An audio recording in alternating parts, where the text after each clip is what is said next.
All right, so I think I'll begin. So good morning, everyone. Thanks for joining us this morning, and I'm happy that we have a very short agenda. The first agenda item is, of course, conversation with Kris Wong and Kevin and Christmann and Kevin Wong from UK, and then we'll have a quick update on the hate crime stats from Ali Toghrul, and then after that we'll have an update about one of the research grant that we're working on. So let's begin with our guests from UK. Kevin Wong, he is the Assistant Director of Policy Evaluation and Research Unit at Manchester University, and he has over 20 years of experience as a policy advisor, researcher, a practitioner in the criminal justice system, including research into police and community engagement, the policing of hate crime, and policing practices in general. And Kevin is accompanied by his colleague, Christmann, who is a criminologist working in applied criminology and policing center at the University of Huddersfield.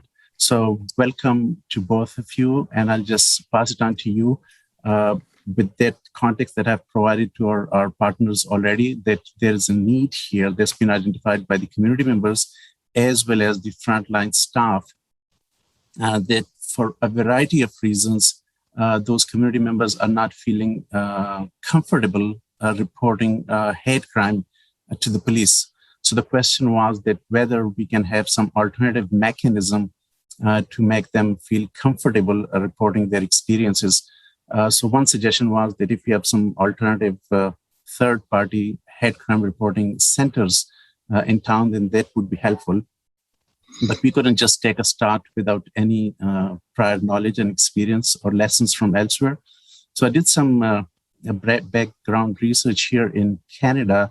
So there are some online portals that some of the organizations and some hate prevention movements have established, but there is no physical in-person facility or center where people can feel comfortable, go and report crime.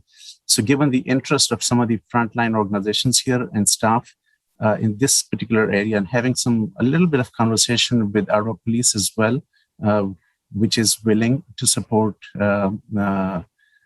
further exploring and establishing those types of centers. So when we did some initial research, we found out that UK has been doing this work for quite some time. And then I found out a paper which Kevin and Kris had done. It's very elaborate and very thorough. That was specifically done to study the efficacy of the third-party hate crime reporting centers. So today we are going to hear from them. So we'll give them about 35 minutes. Then we have plenty of time for question and answers. After that, for about 30 minutes again. So Kris and Kevin, I'm just handing it over to you. Great. Thanks very much, Abid. Thank you. Just to say thank you very much, everyone, for inviting us to talk about, I guess, the experience here in the UK, and also, I guess, drawing on the research that Kris and I have done around third-party hate crime reporting centres. So I'm going to just share some slides, and the way that I think Kris and I are going to work it is that I'll kind of play the slides, and then we'll kind of pause and probably try and do it as a kind of two-hander, where we might do this as a presentation, as a conversation, rather than a rather more slightly perhaps staged presentation. So we're going to try like that. Okay. So let me just find the slides I was going to share with you. And what I'm going to do, I'm going to probably dip in and out of the slides, just so you know. So first of all, can I just check that you can actually all see that? Yes. Is that okay? Uh-huh. Right. Okay. So when I spoke to Abid, I think it was probably a couple of weeks ago now, there were kind of 5 questions he raised, which I've taken as our brief in terms of our kind of myself and Kris's discussion, really. So these are the 5 questions. First one is in relation to classifying hate crimes and hate incidents. The second is about which incidents to report to the police, which incidents not to report. How are third-party reporting centres funded? What requirements do I need to fulfil to become a third-party reporting centre? And what can the police and government do to provide support? So we're going to go through each of those questions and talk about them, give some answers, and also then we can pick up any kind of questions you've got a little bit later on. So it's worth saying that here in the UK, third-party hate crime reporting centres originated from an incident that took place in 1993, and that was the racist murder of Stephen Lawrence, a black teenager in southeast London. There was the Metropolitan Police, Metropolitan Police is the name of the police in London. Okay, so the Metropolitan Police did investigate that, but it was something of a bungled investigation. And in 1999, there was a public inquiry led by this person here, Sir William Macpherson, who was a leading barrister and lawyer here in the UK, to kind of examine what went on. And the result of that inquiry led to this report, which is the Stephen Lawrence Inquiry Report. It's a report inquiry by Sir William Macpherson. There's a link to the report here. And specifically, there were about 70 recommendations that came out of the report. And this is the one that's most pertinent to our discussion today. So recommendation 16 stated that all possible steps should be taken by police services at a local level, consulting with local government and other agencies and local communities to encourage the reporting of racist incidents and crimes. And shifts should include the ability to report at locations other than police stations and the ability to report 24 hours a day. So this recommendation in this report, which was described at the time by commentators and even now as a kind of watershed report in relation to race relations in the UK, was very specific. And so the genesis of third-party reporting centres for hate crime starts with this. So whilst this applied to race hate crime, it's been applied to other forms of hate crime since then. So to that first question, classifying hate crimes and hate incidents. So I'll kind of refer you to this, which is guidance produced by the College of Policing here in the UK, which defines what a non-crime hate incident is and what hate crime is. And it's fair to say, isn't it, Kris, that when we're talking about both hate incidents and hate crime, in the UK or in England and Wales specifically anyway, that refers to what we describe as protected characteristics. Yeah. That's right. Which in this instance are race, religion. Whoops. Kevin? I think we lost Kevin. He's there. Oh. Sexual orientation, disability, or transgender status. Sexual orientation, transgender status. Yep. Kris? Yeah, sorry, I just you faded out there a little bit. That's right. Okay. So the degree of protection actually varies across those 5 strands. But that said, you'll know. I mean, I think the key thing to notice about what's described as, well, a little clumsily as non-crime hate incidents and hate crime is that because of the problems we've had with hate crime and statutory authorities dealing with that, is that the discretion has been removed in part from the police. So there's a key subjective element which privileges the victim in terms of the reporting of what a hate crime incident. So that is why that's the reason for that policy change. And then subsequently, and this is the current College of Policing guidance, that every hate incident is reported as a potential hate crime. And whether it actually gets classified as a hate crime will depend on whether it meets that criteria in terms of the mens rea, the motivation, and what actually happened as well, the kind of the evidential basis for that. So, this gets into, it's not straightforward to say, partly because, particularly in terms of, sometimes it is in terms of behavior, but otherwise in terms of language, then it can get quite technical. But here in England and Wales, we privilege that subjective element of the victim first, in terms of, and then it's subsequently investigated by the police to make a determination about whether it constitutes a crime or not. Yeah, that's right. I mean, I think that there is a kind of, so the idea was that, and this goes back to, as Kris is saying, the issue that to kind of to avoid discouraging people from reporting it, they kind of left it open. So it could be the victim or witness or anybody else could report an incident, okay, if they believe it or they perceive it to be linked to hate in relation to those instances. And then it's up to the police to actually do the investigating. And if they find evidence of that, then it gets reported or recorded by the police as a hate crime. Okay. Now we can come back to a discussion about that later, but that's our initial kind of answer, as it were, to that kind of question. So the next question then. So which instance to report to the police and which instance not to report? Well, pretty good question there, really. I mean, the thing is that we'll talk about this a bit more, but the third-party reporting centres here in the UK span a whole range of different agencies, and the issue of which instance to report largely, right, will depend on the person reporting it. So some people may report it to a third-party reporting agency, like I don't know, an NGO, a local NGO, right? But they may stipulate that they don't actually necessarily want that incident to be reported or passed on to the police.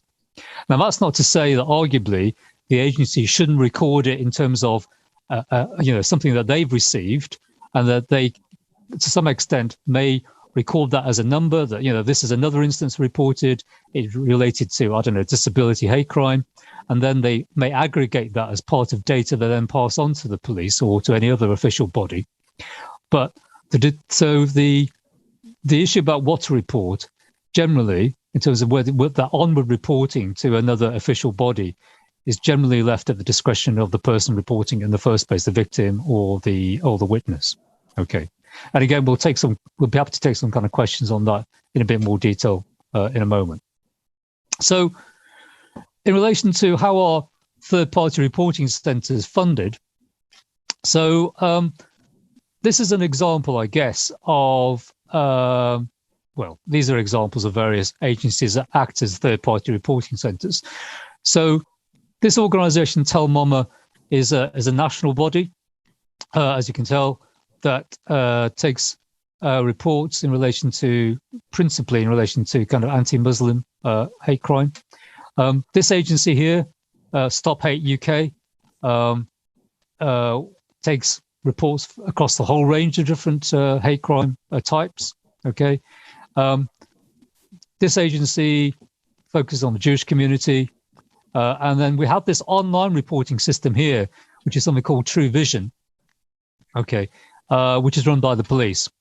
Chris, to add, Kevin, we make a distinction between different types of entities. So we make a distinction between third party reporting services. So this would be an example of those services that are national, near national in scope, such as Tell Mama and the police's True Vision site. And we make a differentiation between that and we call third-party reporting centres, which aren't national. So these are more local, physical places in terms of third-party reporting centres. So this could be anything from, say, a housing association office. For instance, my students' union is a third-party reporting centre for hate crime. a library, a community hub, which has a physical place and has a kind of a constituency, and may take reports and provide other victim support services as well. So there's third-party reporting services, third-party reporting centres, and finally we make it an individual can act as a third-party reporter. So in terms of maybe a social worker that works within, say, a care home or another service who could then pick up reports and refer those on. So that's I mean that's the distinctions that we make. I mean, so in this right-hand corner here, I've just taken a screenshot. Okay, and this is taken from the Kirklees Council website. So Kirklees Council happens to be the local authority where Chris's university is located, which is, I don't know, I just picked it at random, okay. But they list reporting centres, third-party reporting centres. And if you can see, it's in small print, but we'll send you the slides afterwards. So there are at least 5 agencies listed there. So there's a customer service centre, which is located in the council's town hall. That acts as a third-party reporting centre. There's also Batley Library.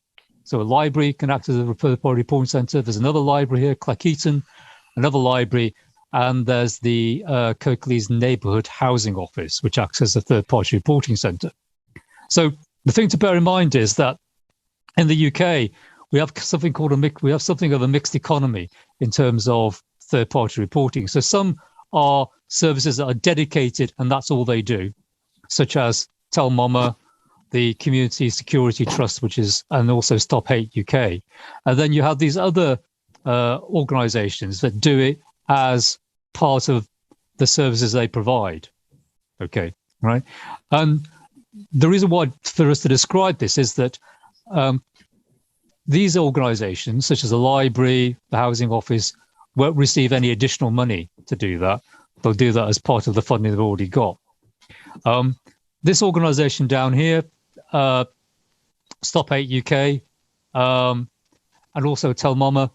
Well, Stop Hate UK here, they tend to have, I think, contracts of individual local authorities across England and Wales where they will provide hate crime reporting services, and they provide telephone services, online app services, social media reporting, a whole range of different services. Okay, right. And then, as Kris said, down here, you can't quite see it because I've got to blown up the page a little bit there. But that was a photograph of the Students' Union here at my university. And the Students' Union here acts as a third-party reporting centre. Again, it's not part of they don't get funded for that. They do that as part and parcel of what they do. Okay. And we'll come on to that later because that does have issues in terms of efficacy, right? Whether you're a dedicated service or whether you're doing as an add-on to everything else you're doing. Okay.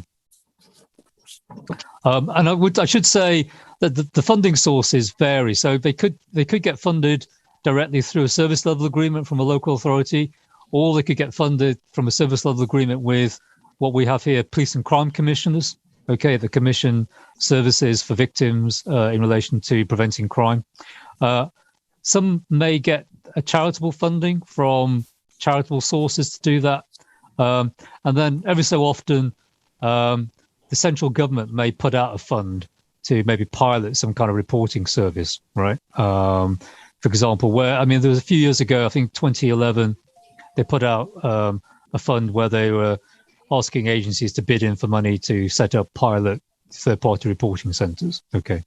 So it's a bit of a mishmash. The other thing to bear in mind is that sometimes these sources of funding are not secure, in that some of them might get, you might have to apply for the funding on a year-on-year basis. Some funding maybe for 2 or 3 years or more. So it's all tends to be a bit patchy. The one service that I'm pretty sure in saying is kind of funded fairly consistently, that's because it's run by the police, is the online reporting system called True Vision. Okay.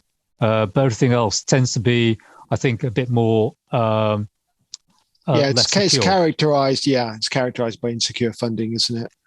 Generally, if any funding at all. Yeah. Okay. So, what requirements? Just bear with me a moment. I'm just going to kind of shrink the size of that slide actually, but I can't do it while I'm in that mode. Hold on. Okay. Right. So let's go back to it. Here we go. Okay. So, what requirements do I need to fulfill to become a third-party reporting center? So, I guess our answer to this really relates back to the paper that Kris and I wrote. So, we've been researching hate crime reporting for quite some time. Must be about, I don't know, about 20 years or so now, Kris, I think. It's not far off that. Yeah, I think so. Not far off that. Okay. And if I'm honest, I think the thing that has perhaps somewhat dismayed us over that time is that apart from those examples of those kind of quasi-national services, there hasn't really been much of an improvement in the way in which these services are run, operated, and are overseen. Okay. So what we did a kind of pretty detailed literature review, looking at research studies, looking at efficacy, including some of our own research studies. And so we drew together what we described as the dimensions which we would argue, based on the literature, make for an effective third-party reporting center. And these are the dimensions here. So this is just a summary of that information, okay, right? And so we developed this into a tool, a kind of a self-assessment tool, and we piloted it with agencies and 2 local authorities in England. And the dimensions, therefore, the items which are included in these 5 dimensions, which arguably you'd want a third-party reporting center to kind of have or to do in order to be set up effectively, is, first of all, the funding. Okay, so the critical question here is it a service that where third-party reporting is the core activity, right? Or is it something as an add-on? Okay, so that's the first thing, right? Because that makes a difference to some extent to do with efficacy, or certainly to do with capacity and capability. The second is the nature of the staff available to take reports. In some instances, you have some services that run by volunteers that may run very well, right? Whereas you may have some services run by paid staff where, if, for example, they only take 1 report around hate crime a year, then likely it is they're not going to be very experienced at it. Okay. Also, allied to that is what training is available to kind of keep those skills current. Okay. Thirdly, in relation to the services provided, well, what type of reporting mechanisms are you going to use? And that will depend on funding. Okay. There are various types of reporting mechanisms available. We can talk about those in a moment. Okay. Also, what kind of time frame you're offering? You're offering 24-hour cover, or you're just offering 9 to 5 cover, right? And also, are you going to cover the whole range of hate crime services, or are you going to focus just on one particular type of hate crime, right? In terms of geographical coverage, are you covering a neighbourhood, a local authority area, a police and crime commissioner area, or are you national? And then in terms of links to agencies. Sorry, folks, I can hear some background noise in the background there. I just wonder whether if people could make sure they got the mics off, that's okay. Okay. I'll carry on anyway. So,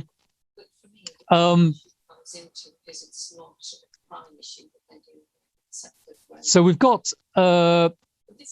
links to agencies there. So the strengths of links to agencies, the reason why we've included that in there, that arguably, even if you are a third-party reporting center, there needs to be some tie-in to the police, okay, some tie-in to local authorities and other support agencies in order that you might be able to therefore refer on, also report things, also to kind of develop a kind of level of intelligence or around in a local area around what's going on. So those links to agencies are important.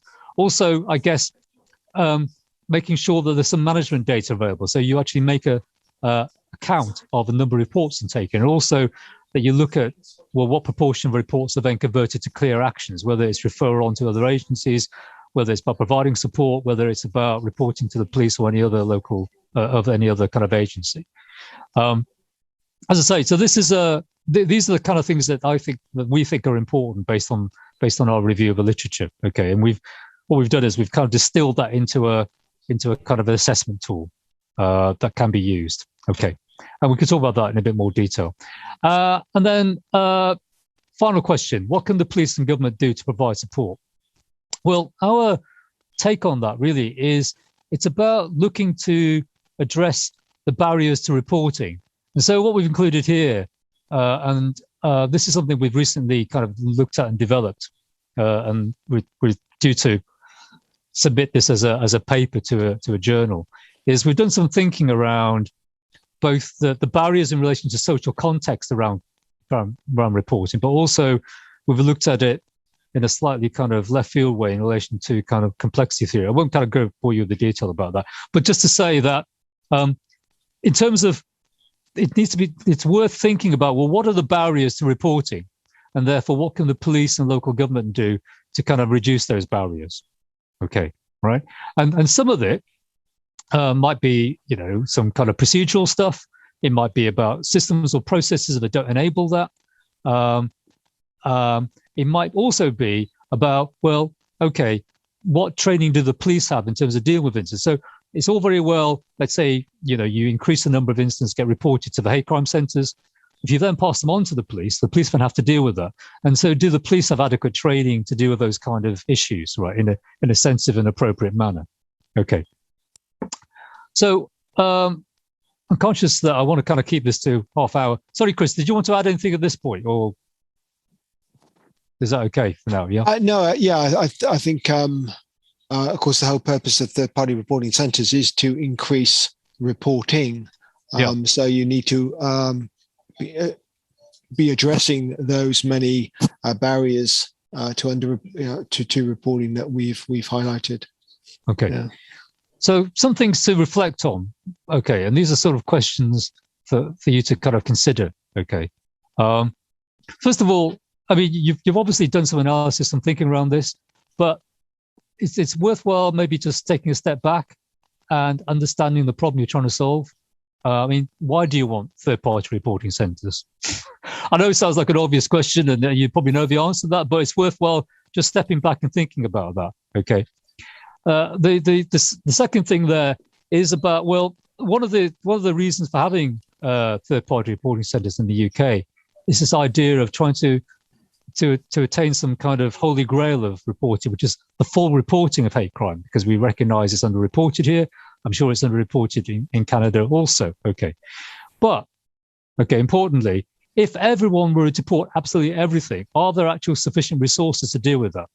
So I mean. The reality is, I think if we were to ask the question here of the police, the answer is probably no. Is the reality of it? Okay. It'd be a definite no, yeah. It'd be a definite no. Okay.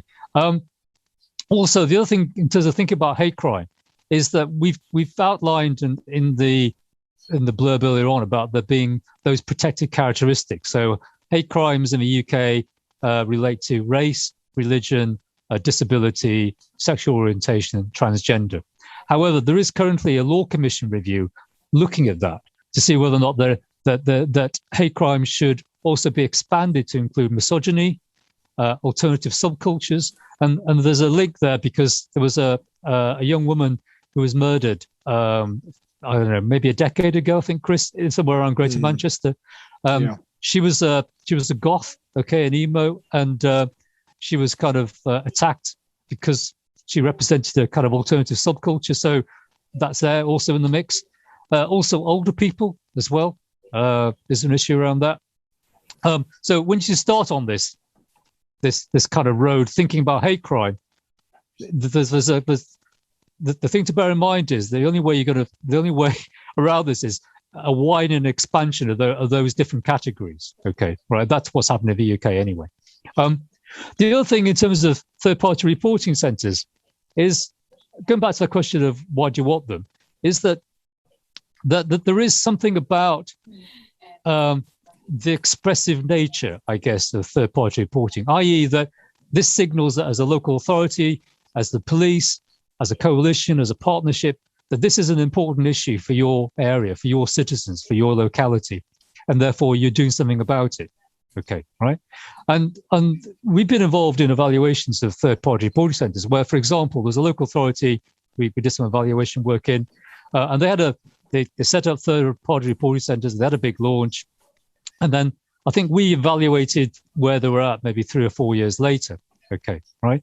And clearly there is municipal pride in this idea that in this area they had 35 or however many it was third-party reporting centres. But by the time we did our research work, this is 3 or 4 years after that launch, the reality was that only about 3 or 4 of those, a handful out of that 30 or so, those agencies are really functioning as the third-party reporting centres. And if I recall, I don't think any of them were actually doing it on a 24-hour basis. Okay, no. So once you start on this, there is that need for renewal, which is our last point. Okay, that once you set it up, don't expect it to run smoothly and it's going to just carry on, right? You have to kind of monitor it, support it, nurture it, keep it going, refresh it every so often. Otherwise, as we found, you're going to find a service or services that aren't really doing what you expect them to do. If you want further information, I will send this round. Okay, so I'm going to stop screen sharing there. And that's about kind of around 30 minutes. I don't think Kris and I want to talk very longer than that. And it's probably more important and more useful for you to ask us any questions you'd like. Okay, so over to yourselves, folks. Yeah, thanks, Kevin, and thanks, Kris. Thanks so much. I'm sure that there will be lots of questions, and we'll open up the floor. So please raise your hand, or if you are comfortable putting it in the text box, just put it there, and then we'll take it from there. Now, we have our law enforcement folks here with us. We have community services agencies, and okay. I think there's a question from Jessica. Who had your hand up first, Jessica? Do you want to ask your question? Yes, please. And sorry about the video. I'm on an ancient piece of technology this morning. I work for the Ottawa Police Service in the youth section, and just for some context, but I guess thank you so much for your presentation. It was super informative.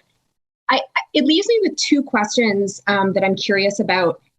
I'm wondering, I recognize the third-party reporting for hate crime, and I'm wondering if you've explored the interest or uptake in third-party reporting for other crimes or criminal activity besides hate crime.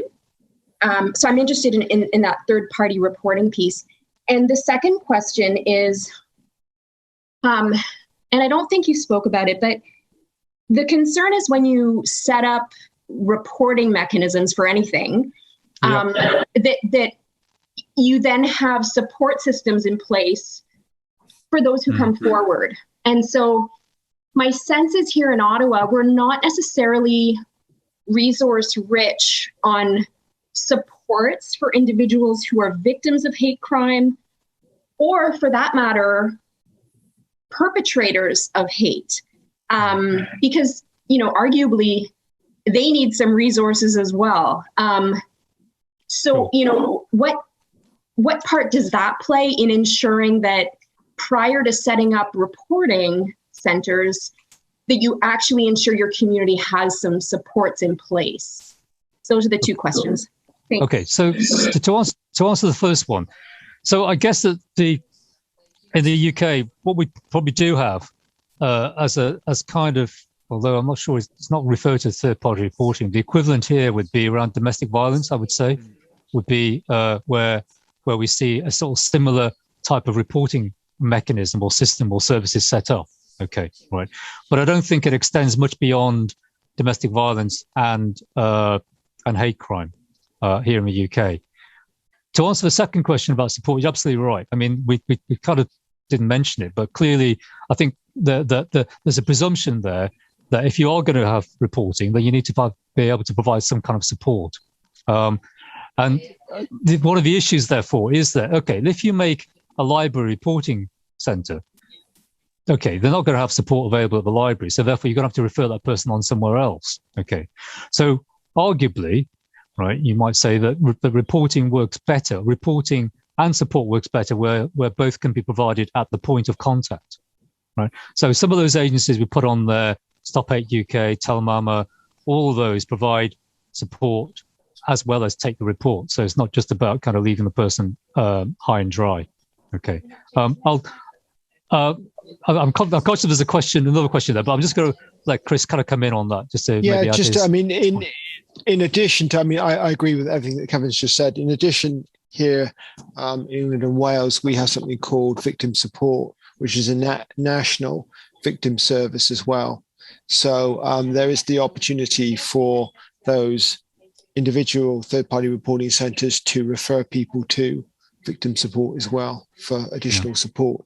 But it wouldn't be, it wouldn't be as tailored as I imagine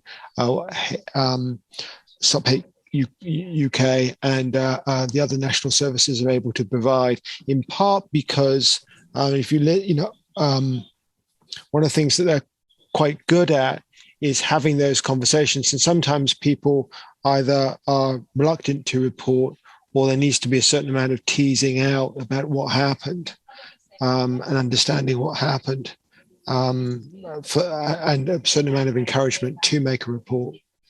Yeah, I mean, it's probably worth saying that in some instances, from speaking to providers, okay, like Stop Hate UK, sometimes people just want to get in touch to talk about it. They may not want to report it, and that will be the initial contact. And then they may feel more confident to maybe come back a week or so later to maybe have a more detailed conversation. So it's worth kind of recognizing that often people get in touch not just to report, but just to kind of offload a little bit, share that experience, and that's all they need at that point. So there always needs to be a kind of a graduated response. Okay. So I hope we've answered your question there. I'm conscious there's another question. So I think is it Tong? Do you want to ask your question, Tong? Yes, thank you for your presentation. That was very helpful. I'm just wondering the question you asked about why. So I'm trying to figure out, try to gain more understanding in terms of those reporting centers, how they are using their data, like what purposes they are, why they're collecting the reporting. Do they use it for advocacy, or do they use for, it has to be some changes they want to see, right? Yeah, so I mean, there's been a kind of policy goal here in the UK ever since the Lawrence report came out in 1999, right? Which was about trying to kind of increase the reporting of hate crime, because there's a recognition by policymakers and by practitioners that it's generally underreported. And so part of the reason for kind of trying to get data on this, right, and which is why the ideal would be to kind of get reports, even if people don't want to report it, it's just to note down that someone's reported an incident, is to get a size of the problem space, as Kris would say, right? So we get a scale of the problem. Now, the kind of logic behind that, arguably, is if you have an idea of what the size of the problem is, then you then allocate resources to address the size of that problem. Now, of course, working in kind of public funding, all that kind of stuff, I'm sure you're fully aware that doesn't work out quite like that. It's not that straightforward, okay? But that's the notion, that's the idea behind it anyway, okay? So that's part of the reason why why there's this kind of onus on kind of collecting data around this. And to be fair, the reason that you've described here in Ottawa, that we also was the impetus for setting up third-party reporting in the UK, is that certainly in terms of the genesis of that in relation to race hate crime, there was a general sense that there was mistrust by minority ethnic communities and the police, so therefore they didn't want to approach the police to report about hate incidents or racist incidents. And that similar issue about reluctance to engage with the police also applied to people who may have experienced homophobic incidents. Okay, and it's been applied more widely to transgender, disability, all those other things. So so it's interesting, isn't it? Because arguably, in a perfect world, and we don't live in a perfect world either in the UK or in Canada, but arguably, and Kris and I have often debated this, that if the police were to be a fully trusted organisation by every one of its citizens, you wouldn't need third-party reporting, right? Because everyone would feel confident they could report to the police, be dealt with fairly, blah, blah, blah, all those things would occur. But we're living in the real world, we know that's not the case, right? That people and certain groups certainly have concerns about that. I mean, here in the UK, certainly, the issue of disproportionality in criminal justice for minority ethnic groups is a big issue. It might be the same in Canada, certainly the case in the US, clearly. So that mistrust of the police is still there, and that reluctance necessary to involve the police, right, is still there, and that lack of confidence is still there. So that's still there and remains. Sorry, Kris. Yeah, and we know this from we've got some pretty robust data, the Crime Survey England and Wales, which tell us why, because it specifically asks why, if you have been a victim of crime, did you report, did you not report, and then it asks the question as to why. And we know that perception that police wouldn't take it seriously or act is, and those are more prominent issues for victims of hate crime than they are for volume crime as well. Yeah. So we know that this has been a long-standing problem historically in relationships between marginalised groups in terms of the policing they've experienced in the past, and that follows through, and there's tensions and difficulties which remain as well. And the other thing in terms of collecting data, I would add to what Kevin's just said, is that we, not just in terms of having some idea of the size of the problem space, but its nature. We want ideally wants to be able to identify repeat victims. You want to understand crimogenic features, why most obviously perpetrated descriptions, but where is this happening? When is this happening? I mean, we have a particular, some of that work's been undertaken. We have, particularly in the nighttime economy, and in parts of the city centres, of course, higher risk areas. Yeah. But so, that all adds to the intelligence picture, as the police would say, and that's helpful if you're thinking about interventions as well. So there's payoffs for individuals, but there's payoffs for the broader community as well. So thanks, Kris. I'm just looking around here. I'm just waiting for another answer from the participants, but I just received a text message. We have some couple of participants from Toronto as well. Okay. But given your experience of having those dedicated services and core activity of hate crime reporting, and then those organizations which have add-ons for providing that type of support. So when you conducted your study, that was based on the work that was already happening. So the question is that that given your experience, what message do you have for towns like Ottawa and even Toronto? Because I did check with our partners in Toronto. They don't have any on-site, in-person hate crime reporting, third-party reporting mechanism center. So what message would you have for us, where to begin, what to keep in mind, and how to proceed? I guess it's a good question. I guess the thing to think about, to some extent, right, is about what are your vulnerable groups? Okay, which are the groups that are perhaps most likely to experience whatever form of hate crime? Okay, as a starting point. And it's funny, Kris and I have been back and forth on this on many occasions. Okay, so we're a little bit perhaps conflicted a little bit, but arguably, right, if you have, let's say, for example, I mean, here we have, refugees, asylum seekers, okay, right? And traditionally, they've been vulnerable to being victims of hate crime. And so therefore, it makes logical sense for some of those refugee, and we have seen this, refugee asylum seeker support services to kind of also act as a third-party reporting centre because they provide support anyway to that group. Also, those groups, not wholly, but those groups or those individuals may be familiar with that centre, right? So there's additional benefits that accrue to the type of organisation you are in terms of setting that up. Okay, so one way of looking at it is that it might be worthwhile thinking, okay, well, are there organisations that are currently working with those vulnerable groups that can take on this additional role with some additional funding to do that and training and support for that?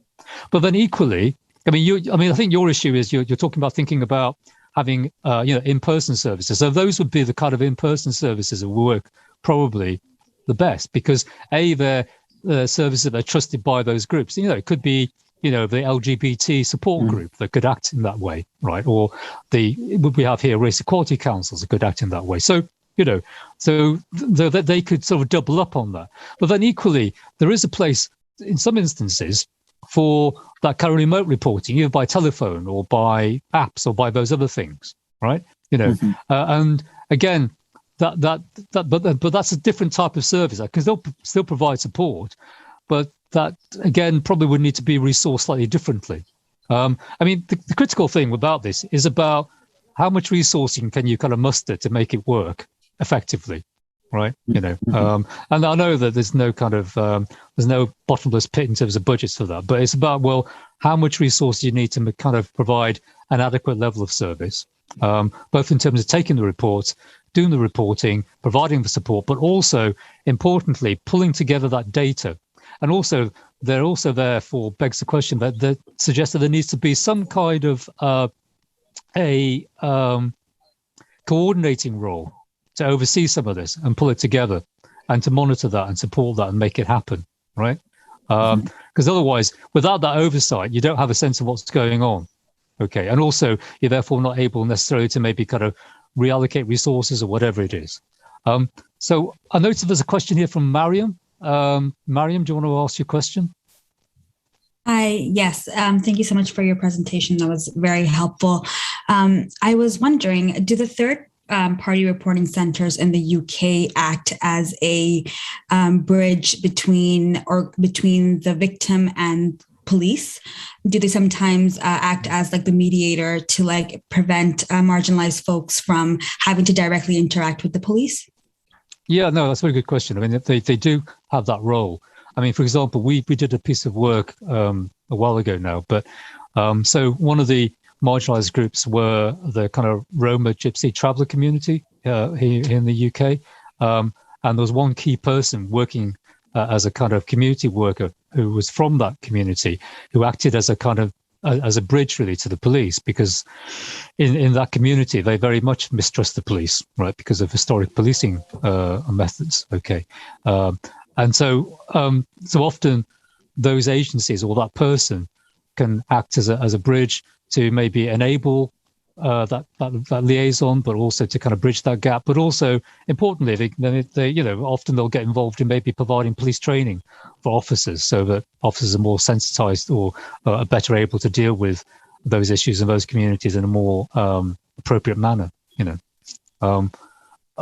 is a hand up there from Robin, but I'm just going to let Kris chip in there if he wants to before we go to Robin's question.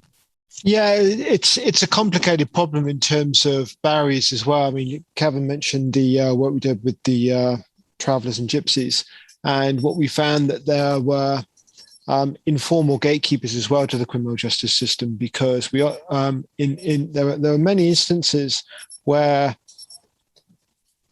the intimate, so family members and close friends, talked the person out of the decision to report to the authorities what had happened, and because there's a kind of a critical window there where emotions are quite high, and someone discusses about what to do. So you need to also think more broadly in terms not just victims. It's the nearest and dearest as well, and of course that's an important role for the community worker to have some input there as well. But okay. It's a difficult problem. So, Robin, your question. Hi there. Thanks a lot for your presentation. I work at a community health center in Ottawa. I was most interested in one of the slides and some of your comments around perhaps thinking about widening the definition of what constitutes a hate crime. That to me was one of the most interesting points that you raised, for two reasons. One, I think we can all agree at this table, like hate is hate, right? Like hate is hate. I'm wondering how much you've dug into that with stakeholders, with community members, and some of these third-party reporting centers, in the sense of, well, hate is hate. Is there a continuum or a hierarchy of like that kind of violence or what? Because opening the definition of what constitutes a hate crime might I think some people might push up back against that, because then it might take away from the violent hate crimes that we see compared to something else, like down the continuum. Yeah. If you understand what I'm trying to say. Yeah. And then the second piece is, sorry, Kevin, the second piece is how much have you dug into that? And these third-party reporting centers, has there been any promotion at a wider, like, systemic level and out in the community about this is a hate crime? Like, you might not see this as a hate crime, but yes, if you are, like, you use the example of the young goth dressed woman, that kind of thing. So I'm curious mostly about that and how we could work with that. Okay. So I think to the first point, I mean, I think the, hate incidents, hate crimes, okay, they vary from verbal abuse right the way through to violent assault. Okay. Right. And the issue there is, and to some extent, that the work we've done suggests that first of all, if it's a repeat offence, or if it's happened before and the perpetrator, or it's associated with violence, then you're more likely to report it. Okay, so something that I'm getting at this, I'm trying to answer your question in a slightly roundabout way, but I think there's almost a sense in which individual victims kind of do some sort of assessment. You might call it a kind of cost-benefit assessment about exactly, well, what's happened to me?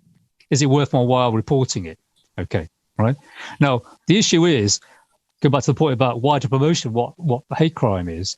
Well, given that there's been, to some extent, an openness here in the UK about trying to get people to report. So basically, a hate incident is anything that you as a victim or a witness perceive to be hate-related, okay, whether it's verbal abuse or whether it's assault. Okay, so they've kind of, as it were, widened out as much as possible. But then, inevitably, there's a kind of filtering or sifting that goes on when the police deal with it, because clearly there are some things that are offences that are legislated for as offences, right, that you can therefore tag that onto. There are some things that arguably the police can't do very much about, okay, right, and therefore may not constitute something where they can record it as a recorded crime.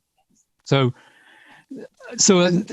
yeah, sorry, Kris, Yeah, so, and there's some variability here as well, and that's partly just due to our own particular arrangements. So, we have, I think it was 44 territorial police forces. They have operational independence as well. So to some extent, whilst there's guidance from the Home Office and there's guidance from the College of Policing nationally, it's up to the individual forces in terms of the policies that they adopt. So, some forces will, for instance, record hate crime incidents, and those that, so non-hate crime incidents. And one of the reasons for doing that is because if they're able to show a pattern of behavior linked to a particular perpetrator, then, it'll be that much easier to obtain a conviction later on. Or they just the data is useful as well. And similarly, there's variability across the territorial police forces in terms of the different groupings, and this is a dynamic space. It's an ongoing discussion at the policy level and at the practitioner level as well, in terms of who are the vulnerable groups, who are considered to be the vulnerable groups. But what we're seeing, the trend line is very much to widening this out. So subcultural groups, different types, misogyny as well. And to some extent, this is being led by Scotland, because they have a different government in Scotland. I think, am I right? I think that misogyny now is, at least, is under serious discussion in the Scottish Parliament. Constitute a hate crime. And there's a number of other characteristics one could include in that as well, which is also under discussion. Homeless people, sex workers. The space is potentially quite large, and that's an ongoing discussion. I mean, just on that, there is, as I mentioned before, a kind of law commission review that's looking at those kind of different other categories, and some police forces are already implementing it anyway. So I think one of the forces, might be Nottinghamshire, already do count misogyny as a kind of hate crime. They record it as such. And I think Greater Manchester, where the young woman, woman who was a goth, was murdered, they already count that as within their purview as hate crimes. Okay, so there is that sort of flexibility, but as Kris says, it's a sort of developing space, really, right? There is a law commission review here in England, Wales, and also in Scotland. The Scottish Parliament have also been looking at this as well. The final thing to say is there is some pushback as well. I mean, as the problem space expands, it always begs the question, why this group is getting this, because the hate element will then leads to an uplift in terms of the tariff. So, that there's an important consequence for perpetrators. So that's an ongoing political discussion. Yeah. So sorry, Abid, you wanted to break in there. We've been going on a bit, but anyway. No, yeah. So this is great. I don't see any question. I've seen some comments in the text box, but so just for the information of to our partners, what I've heard from Kevin is that they are open to providing us long-term. They're interested in long-term engagement with us, depending on how progress we make. So we'll have our own conversations. We'll continue our conversations. If there are any specific questions, we'll get in touch with them. But they're open to looking into all the opportunities that might come along of developing a partnership with them, so that we could get something off the ground, and at the same time we could look into its effectiveness as well in terms of evaluation and reporting. So we'll be in touch. Kevin and Kris, thank you so much for your time again. And I'm just looking again if there's any last minute question or comment. I'm seeing none. So thank you again. Tong, you want to I don't know if there's a last question from Tong. Before I go to Tong, can I just say what would be helpful for us actually, Abid, is just so that we know who we've spoken to, would it be possible to provide a list of the agencies that have been involved in the meeting today, just for our own interest, so we know who we've been speaking with? Yeah, okay. Definitely. So I'll send you a list of the participants for sure. And we are also recording this session because we moved the date from last week to this week. So we missed some of the key members. And we are recording the sessions. We'll be sharing that with them. And if you have any questions or comments, we'll pass them along to you as well. Tong, you have...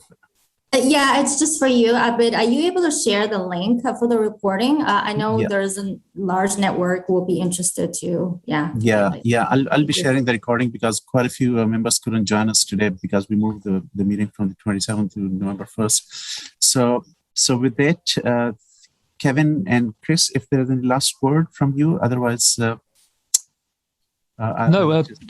just to say, I'll send you a PDF version of the slides through. The only slide I'm going to take off from that is one of the last slides, only because we're planning to include it in our next paper. So we kind of want to hold on to that for the time being. We shared it with you, and we can talk to you about it, but I'd rather don't quite get out just yet. Okay. So, but we'll send the slides through anyway a little bit later. Okay. If that's okay. And it's just to say, from us, it's been good to talk to you all. Thanks for your questions. Okay. Thank you. Thank you so much. Okay. Thanks, Kevin. Cheers then. Thanks, okay. Thanks a lot then. Bye. Cheers. Okay. Thanks, everyone. Nice Cheers. meeting Bye. you. Thank you. Bye-bye. Bye.